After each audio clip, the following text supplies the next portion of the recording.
네, 오늘 저녁 총서론과 통일 원리에 대해서 소개를 하겠습니다.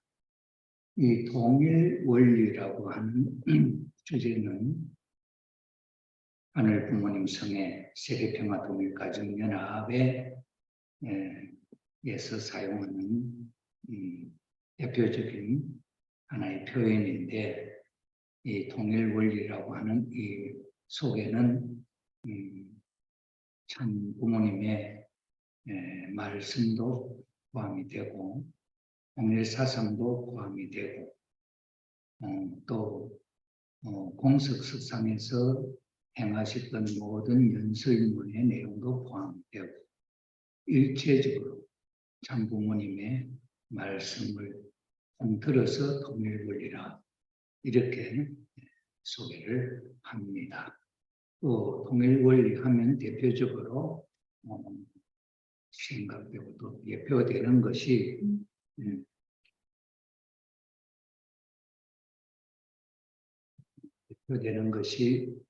원리 강론, 원리 강론을 대표적으로 생각을 합니다만, 원리 강론은 또 어떤 입장이냐 하면은 이 원리 강론은 영어로 번역을 하면은 디바인 프린시플이라고 번역이 되었고, 원리 강론 이전에는 원리 해설이었고, 원리 해설 나오기 전에는 원리 원본이다 해서 참 아버님이 50년대에 바로 쓰신 그 내용을 원리 원본이라 이렇게 표현을 하고, 그 원리 원본을 설명하는 투로, 해설하는 투로 쓴 것을 원리 해설이라 이렇게 이야기하고, 그 원리 해설을 이제 강의체로서 기록한 것을 원리 강론이다 이렇게 이야기를 하게 됩니다.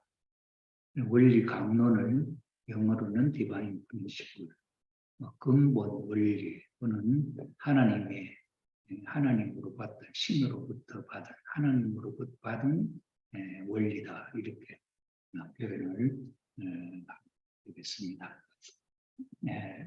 이 원리 강론은 주로 기독교를 중심으로 해서 이해하기 쉽도록 기독교가 대상이 되어가지고 기록한 내용이다 이렇게 이해를 하면 좋겠습니다. 왜 기독교를 중심 삼은 원리 강론으로 이렇게 먼저 표현을 했느냐.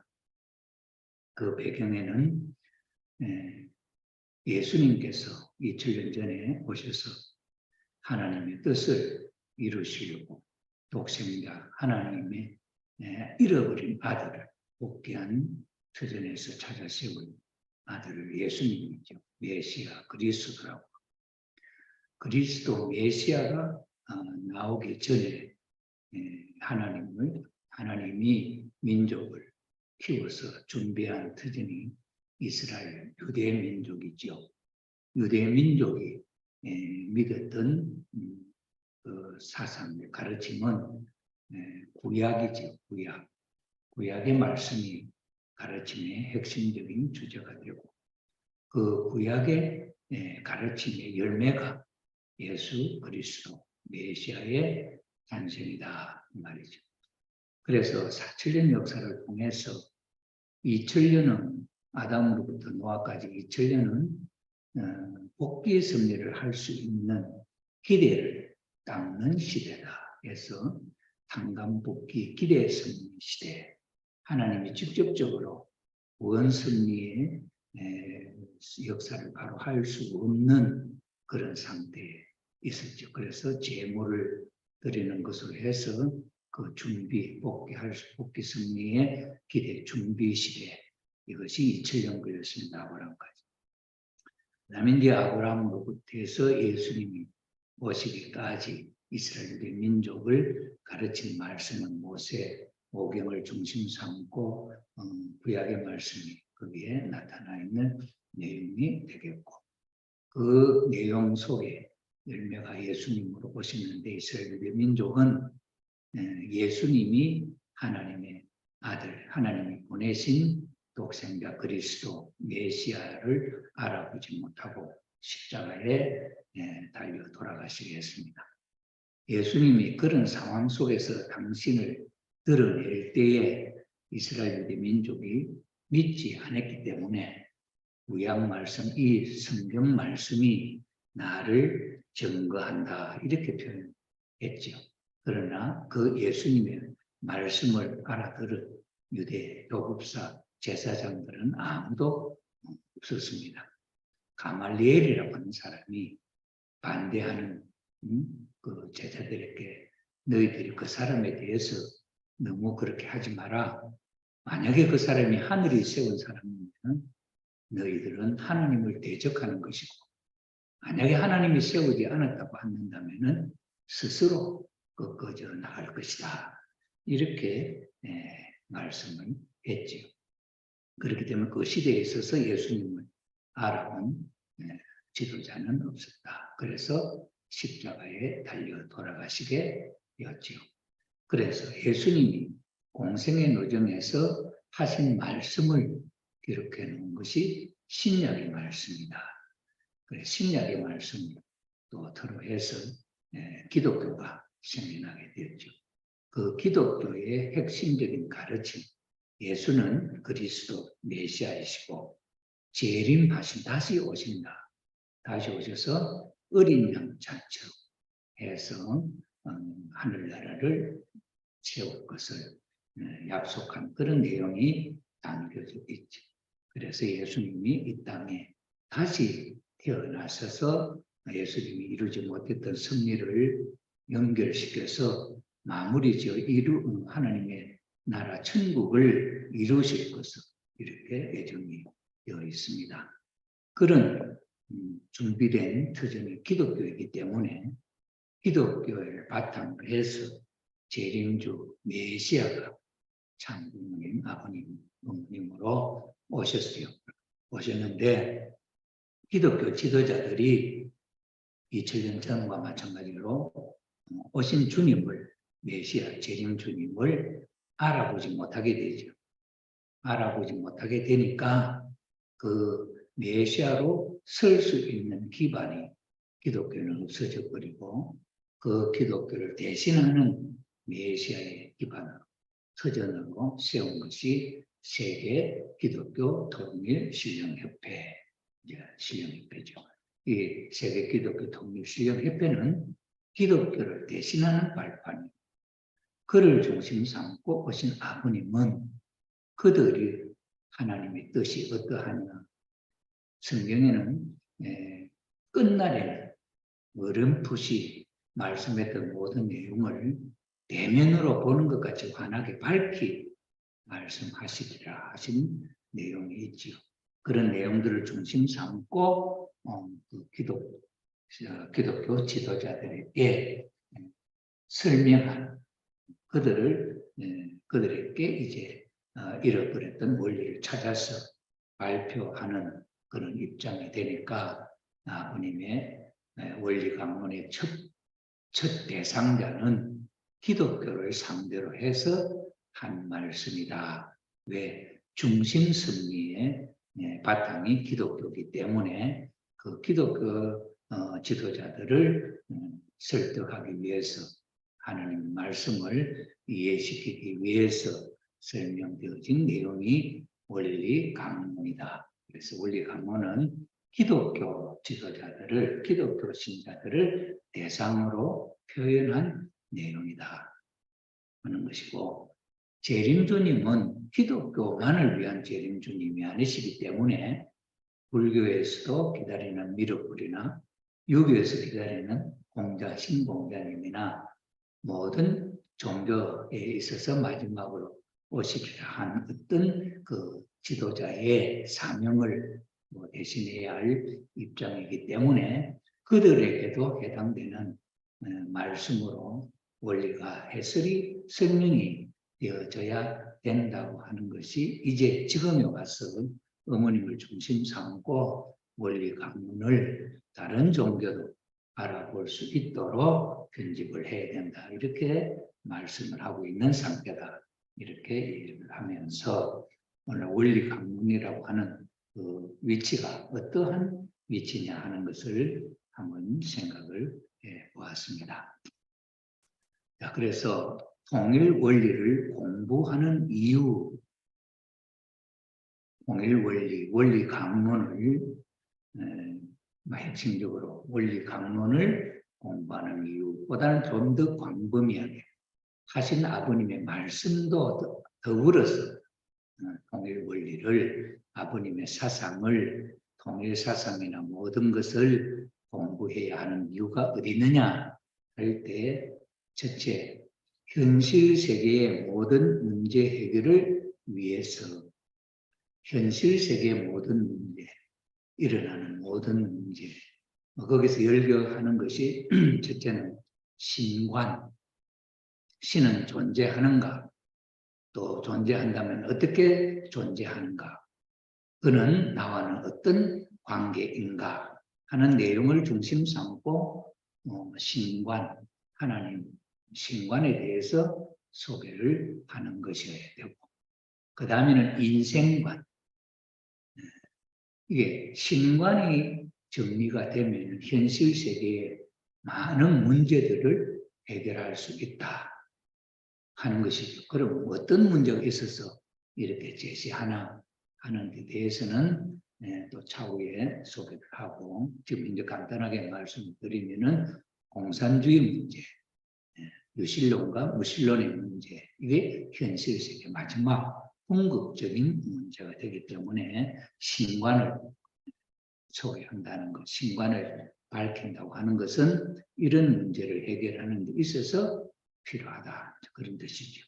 그 다음에는 인생관.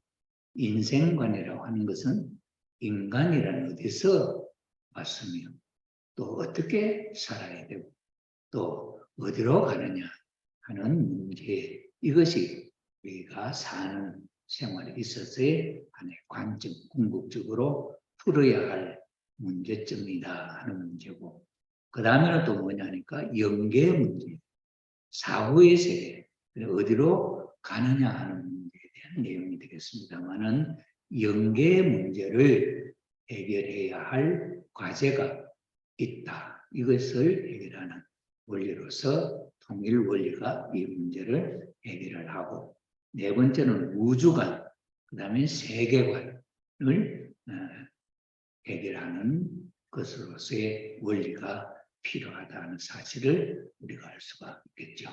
자, 이 문제를 우리가 한번 보면 우주관, 세계관, 영계 문제, 인생관, 신관, 이 보통 일반적으로 살면서는 이러한 문제를 한 사람이 생각하기가 힘들죠. 철학하는 철학자나 사상가나 이런 인생의 문제에 대해서 고민했던 그런 지도자들은 이런 문제가 돼도 되겠죠. 그러나 일반인들에게는 이렇게까지 생각을 하고 있지 않죠. 그러나 오늘 우리가 살아가고 있는 이 삶의 문제를 누가 리더를 해서 가느냐 할 때 끼어 있는 또는 아는 사람들이 앞장을 서서 인도하고 있기 때문에 그 사람들이 문제가 이런 문제를 한다면은 그것이 바로 모든 중생이 풀어야 할 문제점이다. 이렇게 생각이 되겠습니다.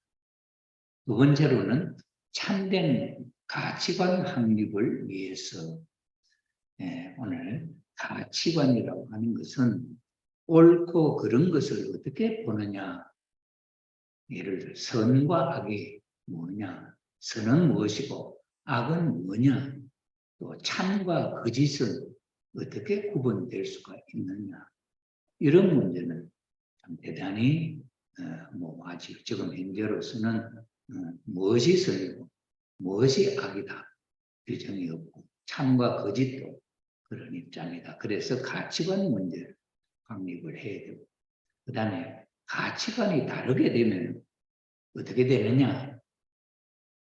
생각을 하고 생각으로 판단을 하고 그 다음에 그 판단에 의해서 주장을 하고 또 그 주장에 따라 결정이 되고 뭐든지 그 결정에 의해서 행동을 하고 그 행동은 생활의 방식, 모든 삶의 현실이 된다. 이러죠.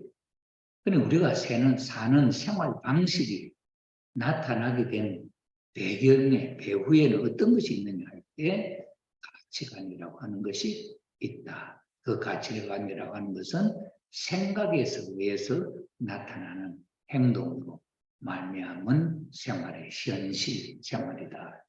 그래서 이 가치관이 다르게 될 때에는 생활이 다르고 생활 방식이 다르고 그렇게 됨으로 말미암아 문제점이 돼도 된다.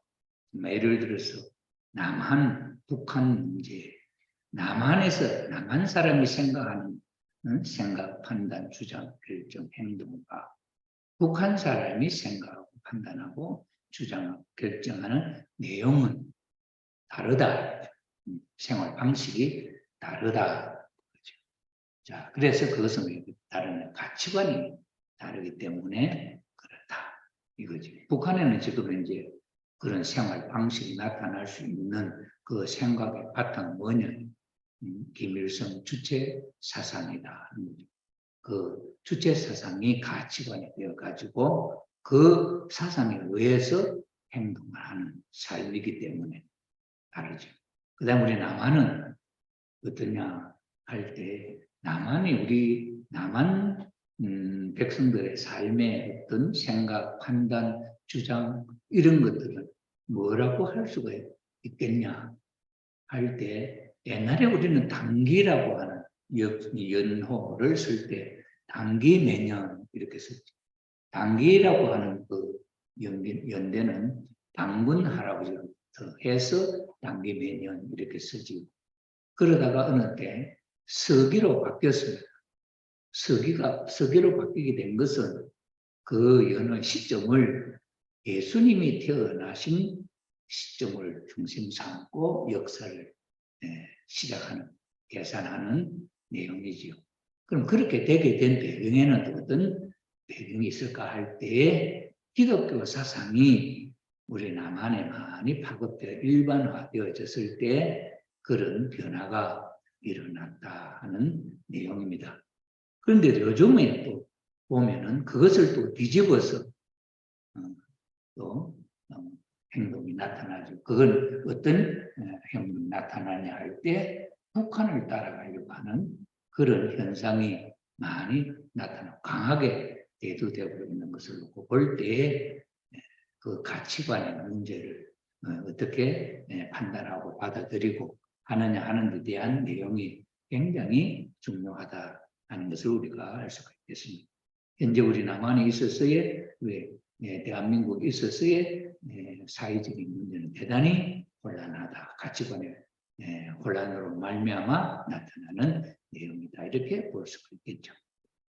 그 다음에 이제 세 번째로는 평화 통일 세계를 실현하기 위해서 원리가 필요하다. 통일 원리가 필요하다 하는 겁니다.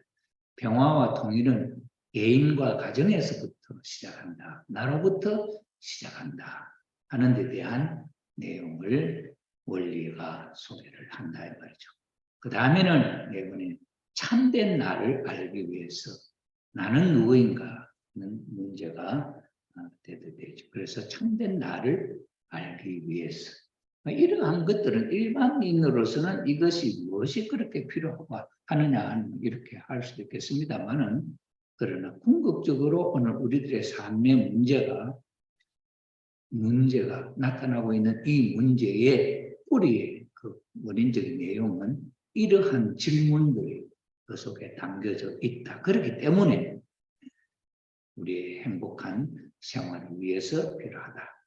우리는 하나님의 자녀인가 사탄의 자녀인가 하나님의 자녀인가 사탄의 자녀인가 이것도 일반인들로서는 그런 말 자체가 어떻게 생겨서 된 이야기인지 모르지. 그러나 종교를 중심 삼고 하나님의 자녀인가 아니면 사탄 마귀의 자녀인가 하는 것은 이거는 기독교 가르침을 중심 삼고 표현되고 불교를 중심 삼고는 이렇게 기독교처럼 또렷하게 이렇게 규명이 되지 않고 있는 좀 모순이 있다 하는 것이고, 그 다음에 동물의 후손인가 하는 이 문제는 또 무슨 말이냐 하니까, 우리 인간은 진화적 존재냐, 진화되어가지고 원숭이가 진화되어서 사람이 되었다고 하는 가치관이 있기 때문에 동물의 후손인가 하는 문제도 여기에 제기가 되고 있다 하는 내용이죠.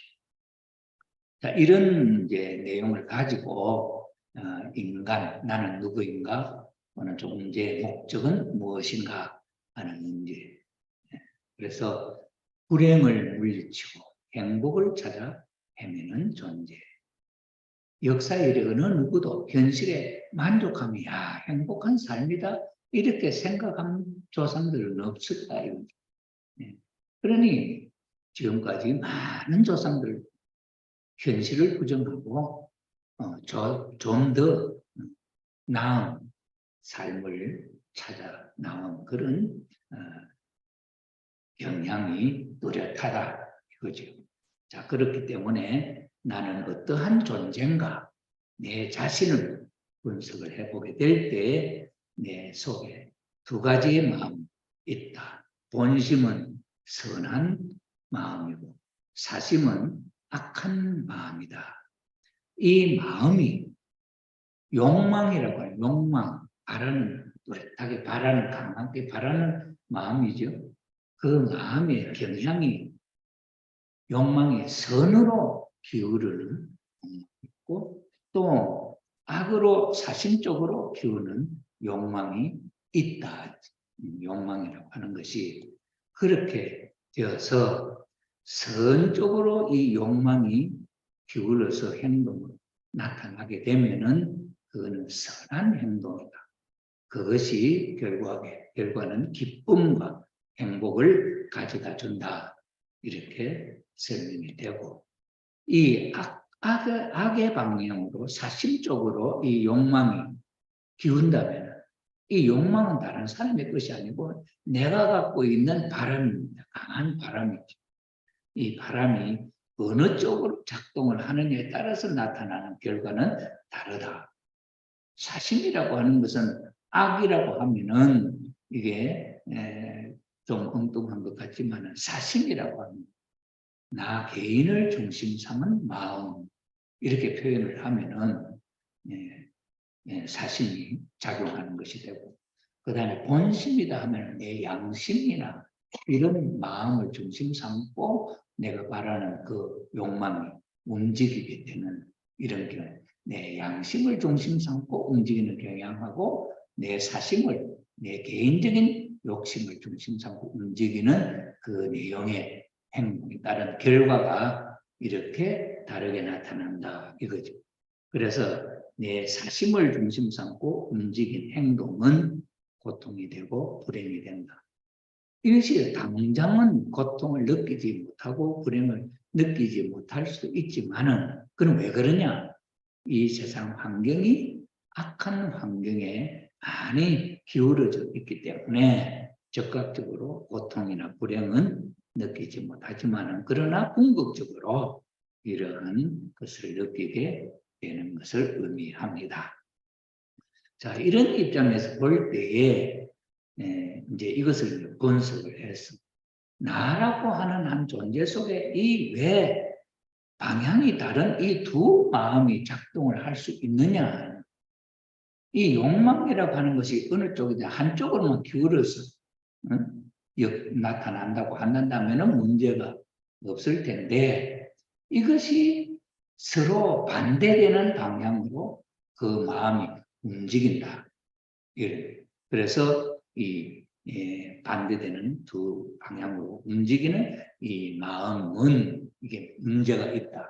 이것을 모순 상태다. 이렇게 이야기. 상반된 목적, 선한 행복을 추구하는 목적도 움직임도 있고 결국에는 자기가 행복하려고 하지만은 내 개인의 욕심을 따라가다 보니까 그것이 오히려 불행으로 가게 되는 이 두 마음의 흐름에 따라서 나타나는 결과가 목적적 이렇게 되어 있으니 이 두 목적지는 서로 반대된다. 그래서 반대되는 상반되는 목적을 동시에 갖고 있을 때 이것을 모순 상태다. 이렇게 이야기를 하고 이 상태가 함께 어우러져 있는 그 모습을 우리 반열 상태다. 이렇게 이야기를 한다. 이거죠. 그 반열 상태라고 하는 게 이제 뭐냐? 예를 들어서 이 컵이라고 하는 게 여기 있으면 이 컵은 물, 액체를 담을 수 있는 용도로 목적으로 만들어졌단 말이에요.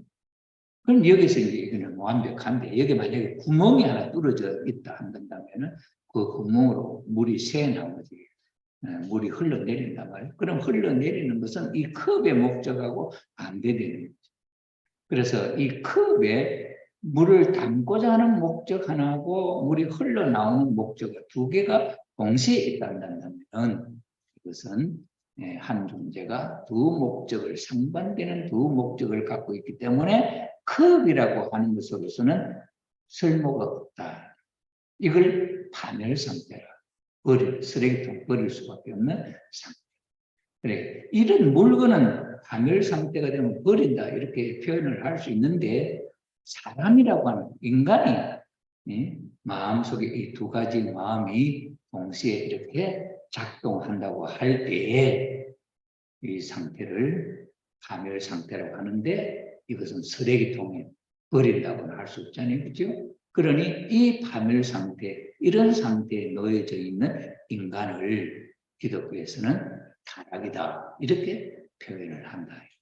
그럼 그 타락이라고 하는 것이 기독교에서 타락이라고 하는 것이 이게 어떤 정상이냐 할 때 무지 상태로 떨어진 것이다.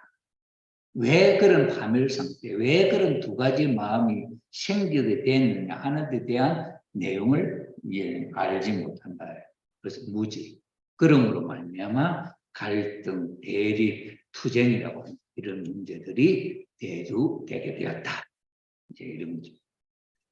그런데 우리가 이 통일 원리에서 이 소개하는 총서, 지금 전편과 후편, 통일 원리는 전편과 후편으로 나눠져 있는데 이 전편은 논리적으로 인간의 존재 문제, 그 다음에 하나님에 대한 문제나 이걸 정리하는 것이고, 그 다음에 또 한편은 그것이 역사적으로 증명되는 것으로 해서 이렇게 두 가지로 펼쳐져 있습니다. 자, 그런 입장에서 이 타락이라고 하는 이 내용이 무지 상태에 떨어졌다고 하는 이 상태를 발견을, 그래서 이 우리 통일 원리의 이 총서에서 보면은 관점이 현실 문제를 분석하는 그 관점이 제일 먼저 사람을 체크를 해요. 사람이 존재하고 있는 이 사람이 문제가 없느냐 하는 것을 찾아보죠.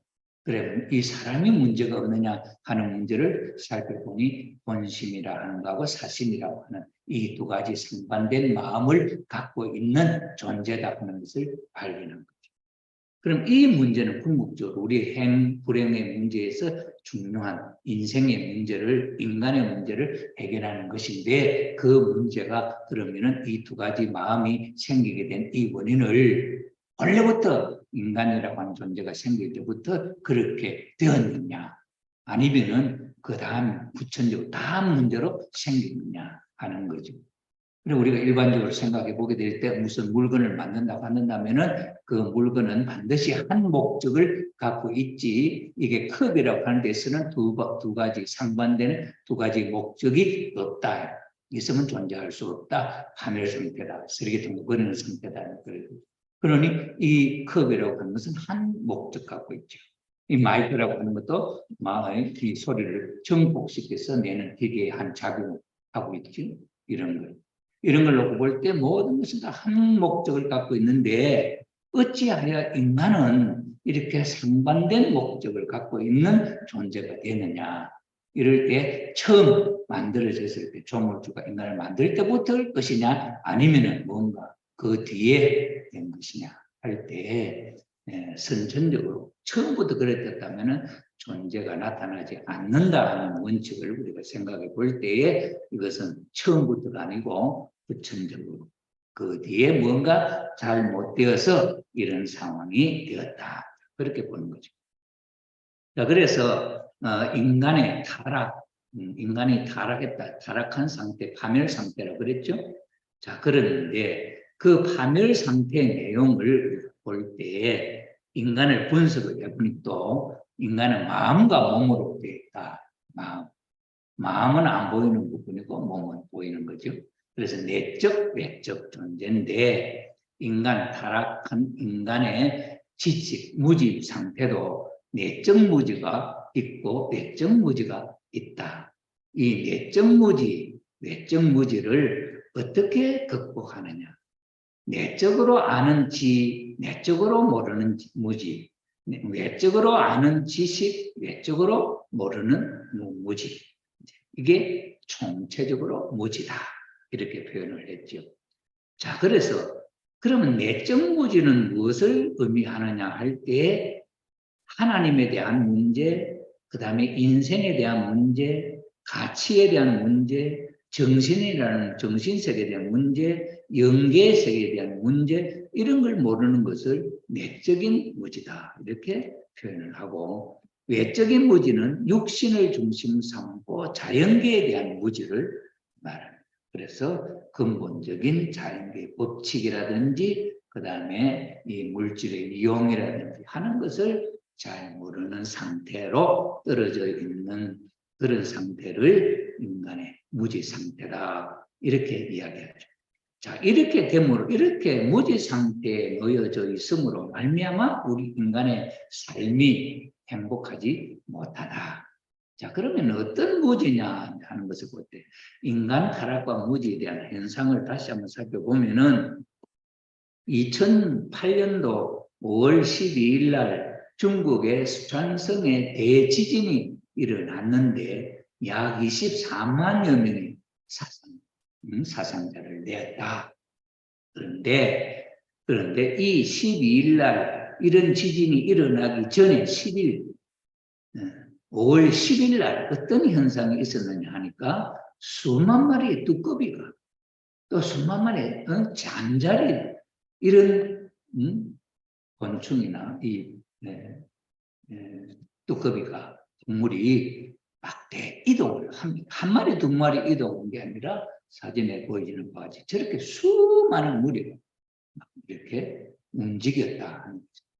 그럴 때 왜 저랬을까 하는 거 사람들은 몰랐는데 그 뒤에 12일 날 보니까 대지진이 일어났다.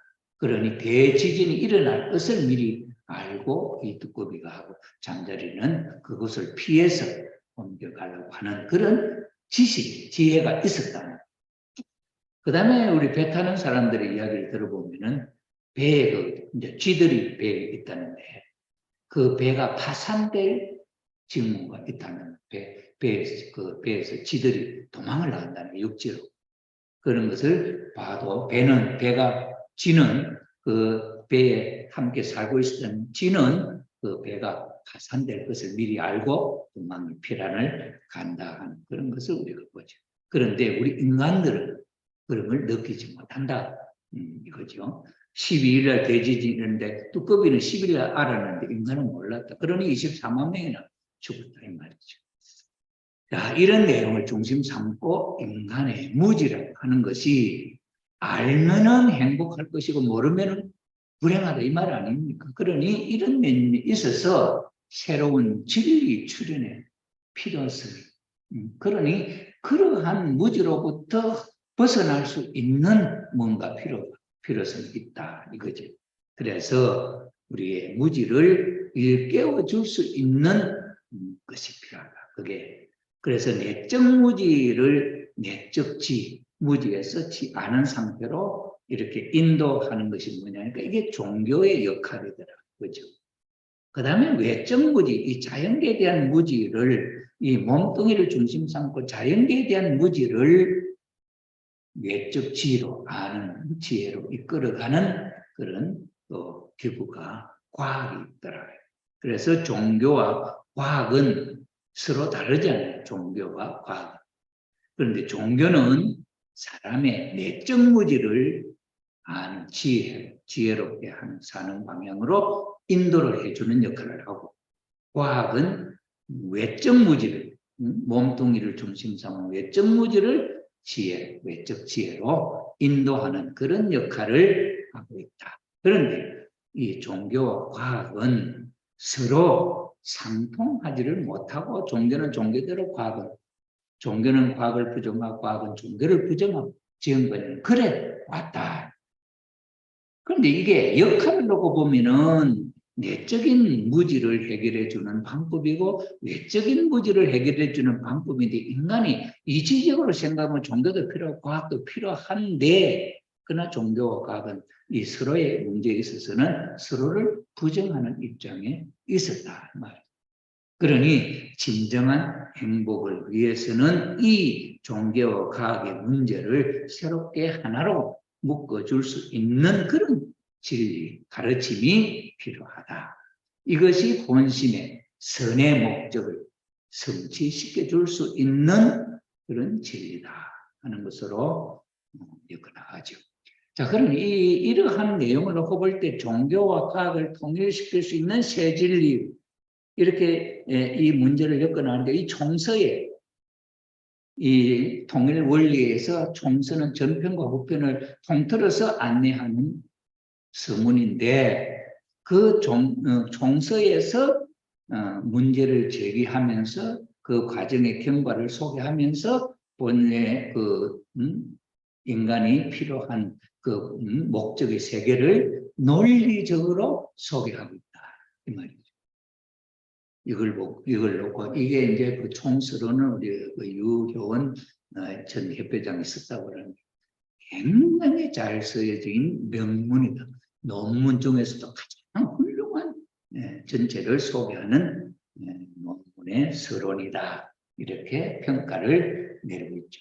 그 이제 그 서남동 교수라고 하는 분, 그 기독교 신학자였는데 이 통일 원리를 분석을 해보고 총서론에서부터 재림론까지 전체적인 내용의 흐름을 볼 때에 정말 이것은 조직적인 체계를 갖고 있고 논리적이고 합리적인 이론을 갖고 있는 새로운 신학 체계다.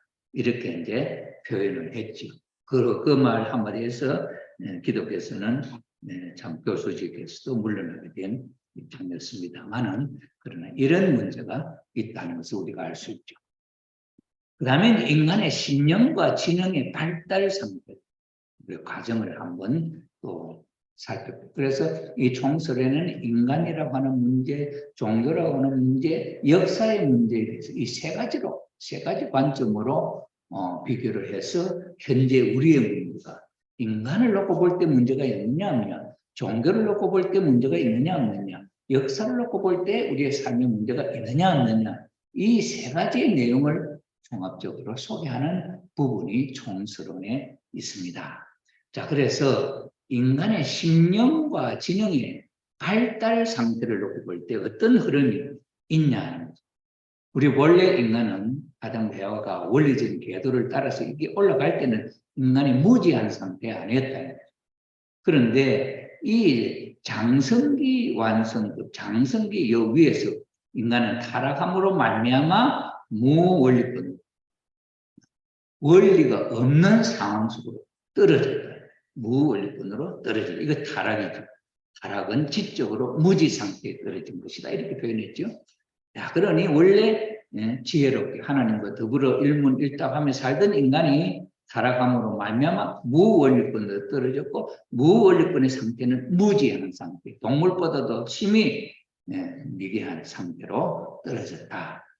자, 이렇게 해서 무원리권에 떨어져 있는 인간으로 하여금 하나님은 구원섭리를 통해서 원래 하나님이 원했던 본래의 상태로 다시 돌아가게 하는 섭리를 하셨다. 그래서 노아 때는 1600년 아담으로부터 1600년 지나서 노아 때는 방주를 중심 삼고 하나님이 역사를 해서 본래의 상태로 복귀하려고 하는 섭리를 했던 제가 있고, 그 다음에 400년이 지나서 아브라함 때에 있어서는 제사, 제물을 하나님 앞에 바치는 거로 해서 하나님 앞으로 가는 길을 열어나가는 섭리가 있었고, 그 다음에 400년이 지나서 2400년, 400년이 지나서 모세 때에는 10계명을 중심 삼은 구약의 율법이라고 하는 하나님의 말씀을 주셔서 하나님이 인간을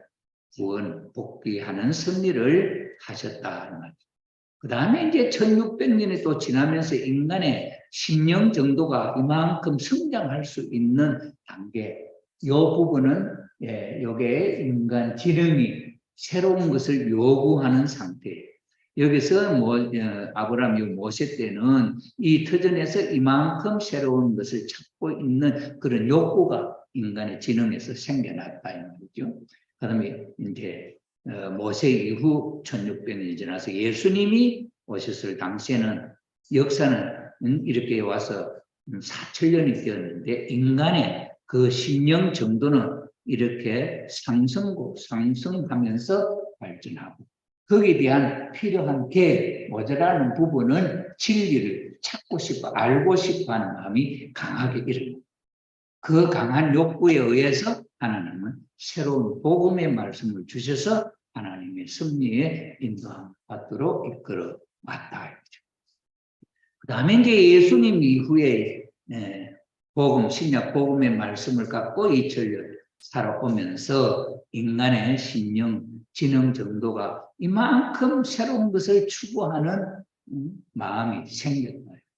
어린애기도 하나부터 하나 하면 둘이다 하는 걸 숙달시켜 나누면 둘 다음에 하나 더 생기게 할 때 이건 어떻게 되나 하나 더 생각하는 것이 자꾸 발전하는 것처럼 그 예수님의 가르침을 지금까지 2000년 동안 따르면서 사람의 지능, 이렇게 심령, 마음이 이렇게 발전해 나가면서 그게 필요를 원하는 욕구가 생겼다.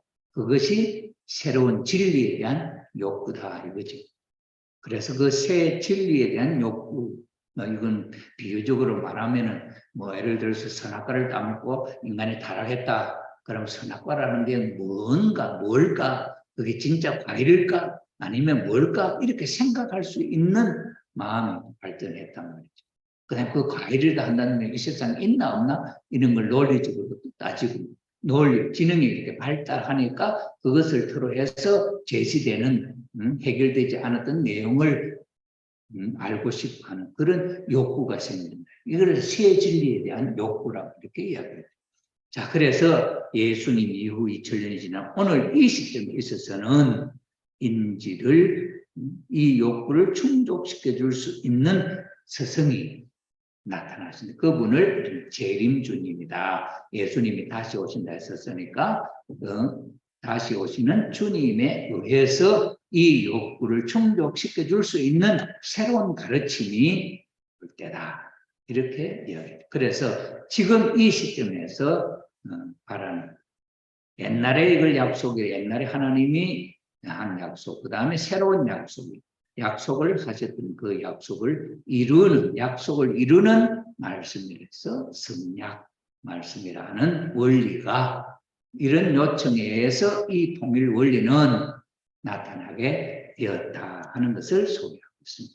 그렇기 때문에 이 범위나 정도나 이 방법, 이 지능이 요구하는 그 범위, 그 다음에 그 정도, 그 방법, 이러한 것들을 자세하게 소개해 줄 수 있는 가르침이 필요하다. 새로운 말씀이 필요하다. 그래서 이 진리는 절대 유일 불변 영원, 진리라고 하는 것은 그런데 지금까지 이 가르침을 주었던 이 내용들은 절대 유일 불변 영원한 진리가 되지 못했다. 그래서 비유적이고 상징적인 그런 것으로 표현되어 있었던 내용이다. 그렇기 때문에 이 가르침을 준 그 자료들, 신약이나 구약이나 이런 것들은 경서, 그다음 불교에서는 불경, 경서는 진리를 가르쳐주는 교과서와 같은 역할을 했는데 그 교과서가 계시나 암호와 같이 비유와 상징으로 되어 있었던 내용이기 때문에 이것을 밝히 알려줄 수 있는 내용이 필요한 지금이다 하는 것을 소개하고 있죠. 그래서 성서의 예언을 놓고 볼 때 요한복음 16장 25절에 때가 되면 다시 비유와 상징으로 이야기하지 않고 아버지에 대한 것을 밝히 말하리라. 하는 내용도 있고, 그 다음에 요한복음 3장 12절에 내가 땅의 일을 말하여도 너희가 믿지 아니하거든. 하물며 하늘 일을 말하면 어떻게 믿겠느냐. 인간의 지능이 아직도 높지 못하기 때문에 말을 해도 못 알아듣는 이런 이야기. 이게 이제 이 말씀을 보면 이게 이제 공자님 말씀에도 이런 게 느껴지는 말씀이 있어요. 공자 제자 아니라든지 이런 사람도 훌륭한 제자들이었죠. 그런데 이제 공자님에게 하늘에 대한 이야기를 물었다는 거죠. 그러니까 공자님이 하시기를 땅에 대한 이야기도 모르는데 어떻게 하늘 이야기를 알겠느냐 하신 공자님의 말씀도 있는 것을 놓고 볼 때 그것도 진리가 나타날 수 있는 때가 환경이 있어야 준비가 돼야 된다는 걸 우리가 알 수 있고, 요한복음 16장 13절에 내가 아직도 너희에게 이를 것이 많으나 지금은 너희가 감당치 못하리라 하는 것을 놓고 봐도 때가 이르지 못했다. 그 다음에 요한계시록 10장 11절 내가 많은 백성과 나라와 방언과 임금에게 다시 예언하여야 하리라 하는 내용이 예수님이 다시금 오실 때 새로운 말씀으로 주어질 내용이다 하는 것을 우리가 알 수 있고, 누가복음 5장 38절에는 새 포도주는 새 부대에 넣어야 할 것입니다 하는 말씀으로 볼 때 이 새 시대에 맞는 새로운 말씀, 옛날 말씀 갖고는 안 된다. 그렇죠. 그런데 옛날에 예수님 오실 때 유대인들이 예수님에 대해서 불신했던 것도 자기들이 배워왔던 그 과거의 그 말로 갖고 예수님이 하는 말씀 그거 아니다. 이래가지고 이단이라고 해서 저버렸죠. 만약에 옛날에 있는 그 이야기할 것도 올 필요가 없잖아요. 그러니까 그 이야기를 바탕으로 해서 이해할 수 있는 새로운 말씀을 주셨는데 그들은 받아들이지 못했다. 그런 거죠. 그 다음에 이제 오늘날의 재림주님도 마찬가지죠. 기독교의 성도들이 성서에 없는 말을 한다고 해갖고 적그리스도니 뭐 이렇게 해서 아버님을 배척하는 그런 어리석음을 나타내고 있죠. 그러니 새 포도주는 새 부대에 넣어야 할 것인가. 새로운 마음으로 받아들이지 아니하고는 새 진리를 받을 수가 없다는 것을 알 수 있습니다. 노엘 존슨 목사가 하신 이야기가 있어요. 어머님이 독생녀라고 하는 표현을 했지. 하니까 이 노엘 존슨 목사 깜짝 놀랐어요. 아버님과 더불어서 이야기할 때는 그 아버님은 뭐 이렇게 말씀을 하시는구나 이렇게 생각했는데 독생녀라고 하는 말을 하니까 그 노엘 존슨 목사가 깜짝 놀란 이유는 뭐냐? 주님이 다시금 오시면은 다시 오시는 주님은 독생녀를 맞아서 어린 양 잔치를 한다는 것이 있는 것을 깨닫게 됩니다. 그러니까 그때 노엘 존슨 목사 왜 이 말을 그때는 몰랐을까? 전에는 왜 이해하지 못했을까? 이러죠. 그런 면에서 볼 때 새로운 마음이 아니고는 그 말을 받아들일 수가 없다. 그래 노엘 존슨 목사는 새로운 말씀을 받아들일 수 있는 마음의 준비가 있었다는 거예요. 그래서 선지자, 하대의 선지자라든지 아니면 원당가라든지 아니면 거기 또 뭡니까 그 만수르 이런 의인들도 새로운 진리를 알아볼 수 있는 그런 마음을 가지고 있어서 맞이했던 내용이다 하는 것을 우리가 알 수 있죠. 자, 그래서 이렇게 새 말씀이 새로운 진리가 나타난다고 한다면 그 새 진리는 어떤 일을 해야 할 것이냐 할 때 인간이 타락으로 말미암아 갖게 된 양면의 내적 외적의 무지, 그다음 그런 모순성을 극복할 수 있는 가르침이어야 된다 하는 것이고, 그 다음에 주의, 사상, 모든 종교를 하나로 통일할 수 있는 그런 새로운 가르침이어야 된다 하는 것이고, 타락한 인간을 창조 본연의 인간으로 원래 본래 상태로 복귀할 수 있는 그런 가르침이어야 된다 하는 것이고, 이런 것을 요청한다. 이런 것을 해줄 수 있는 것이어야 새 말씀이다 하는 것이고, 이런 문제를 해결해 주는 것이 통일 원리다 하는 이야기를 총서론에서 총체적으로 소개를 했습니다. 그래서 그 말씀을 가져온 분이 문선명 선생입니다. 그분은 언제 태어났냐? 1920년 1월 6일 평안북도 전주에서 태어나셨고 35년 4월 17일 16살 되던 해에 예수님을 만나서 당신의 사명을 천명을 받은 스스로 자신이 해야 할 사명을 자각하게 되었다 하는 것이었고, 그 다음에는 4월 17일 날 예수부터 45년 8월 15일 원리를 통일 원리를 규명하셨습니다. 45년도 원리 원본을 다 정리하셨다 이 말이죠. 그래서 52년도 5월 10일 원리 원본을 부산, 대구, 서울에서 그것을 전파하기 시작하셨고, 그 다음에 54년 5월 1일 서울에서 통일교회가 세계기독교 통일신령협회가 창립이 되었다. 왜 세계기독교 통일신령협회가 창립이 되었느냐? 기독교가 재림주를 받아들이지 못함으로 말미암아 당신은 오셔서 원리를 규명하시고 그 뜻을 펼 수 있는 새로운 바탕, 터전이 필요하니까 그 터전으로 만든 기독교를 대신하는 터전이 필요하기 때문에 이름 세계 기독교라고 하는 정통성을 연결시키지 않을 수가 없죠. 그래서 세계 기독교 신령으로 모든 기독교를 통일한다. 신령의 말씀이 뭐냐? 통일 원리를 중심 삼고 신령과 진리로 기독교를 통일한다 하는 이름이 세계기독교 통일신령협회를 창립하셨다. 그 다음에 1957년 8월 15일 그 원리 원본을 이제 원리 해설로 그 원리를 알아듣기 쉽도록 해설을 한 것을 만들어 발표를 했고, 66년 5월 1일 날 원리 강론 그것을 이제 강의하는 글씨체로 다시 쓴 것이 원리 강론이다 하는 것이죠. 자, 그래서 이 원리를 이 세상에 발표하기까지는 영계 6계, 영계는 영적 세계의 성인들을 만나서 이 6계는 모든 종교 지도자들과 더불어서 싸우면서 승리하여 찾으신 말씀, 예수님과 성현들과 자유로이 접촉을 하며 영계 왕래하면서 모든 비밀을 직접적으로 찾아서 그 문제를 만나서 알아보고, 예를 들어서 뭐 아담과 해와가 타락했을 그 당시의 모습도, 그 다음에 노아가 방주 홍수 심판을 했을 때 그대의 모습도 아버님은 그 구석구석 그들의 삶을 보시고 하시면서 연구하셔서 원리를 찾으셨다 이렇게 볼 수가 있겠죠.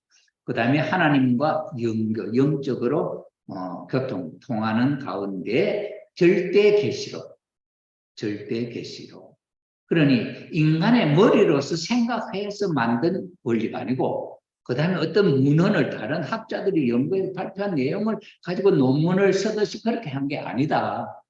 이거는 절대 계시로 하나님으로부터 바로 절대 계시에서 계시를 내린다 해도 그것을 인간이 알아들을 수 있는 말로 표현을 설명을 못하면 그 진리가 못 되는 거예요. 그래서 많은 사람이 계시를 받는다 해도 그것이 하나님의 의도와 다른 방향으로 흘러감으로 적그리스도가 되는 예가 많이 있지요. 자, 그렇게 해서 절대 계시로 받아서 인간의 표현할 수 있는 글로 표현을 해서 이제 그걸 하나님 앞에 인정을 받아요.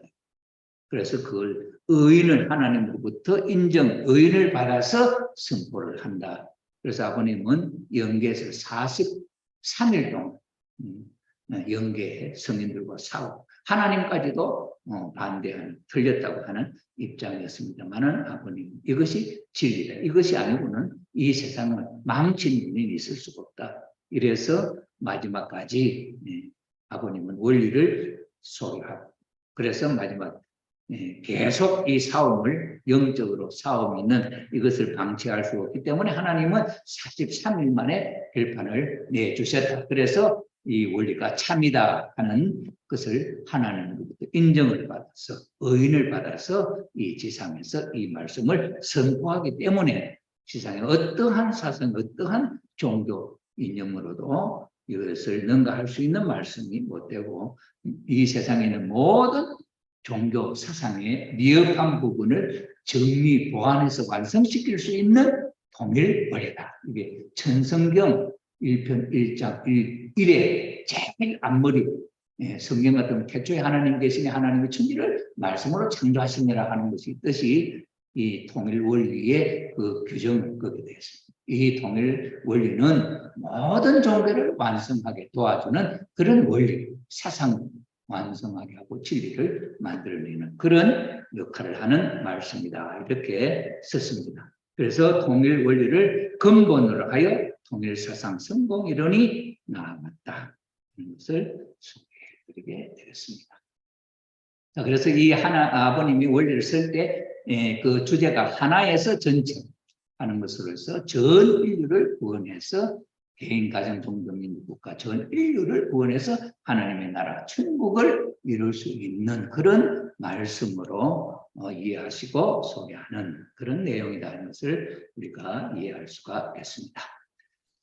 이스라엘 유대 민족의 역사를 올라가면은 아브라함을 중심 삼고 아브라함이 하나님 앞에 성리적으로 불륜받은 인물이었죠. 그 아브라함의 뜻이 이삭, 야곱을 거쳐서 성리한 터전이 그것을 이어오는 이스라엘 민족, 그 신앙을 이어오는 이스라엘 민족을 선민이라고 그러죠. 그 선민이 예수님의 제자가 되고 예수님의 가르침을 받아야 할 것이었는데 그런 터전을 이어받지 못해서 이스라엘 역사는 하나님의 섭리와 진리 이것을 알아보지 못함으로 십자가에 달아 죽이는 그런 우를 범하게 되었지요. 오늘 기독교 지도자들도 마찬가지로 다시 오실 주님을 지금까지 자기들이 아는 잣대를 가지고 평가를 하려고 하다 보니까 다를 수가 없었다 하는 것을 우리가 알 수 있고 오늘 저녁부터 이제 소개되는 이 말씀은 하나님이 전 인류를 사탄으로부터 지금까지 지배받아 왔는 인류를 구원해서 하나님의 자녀로 복귀해서 이 땅에 하나님의 나라 천국을 복귀하시려고 하는 승리를 하시고 계시는 분이시다. 그래서 성경 말씀의 방향, 목적, 그다음 통일성, 한 분의 계시, 1600년, 40여 명. 이거는 이제 성경에 대한 내용을 소개하고 있습니다. 이렇게 성경에는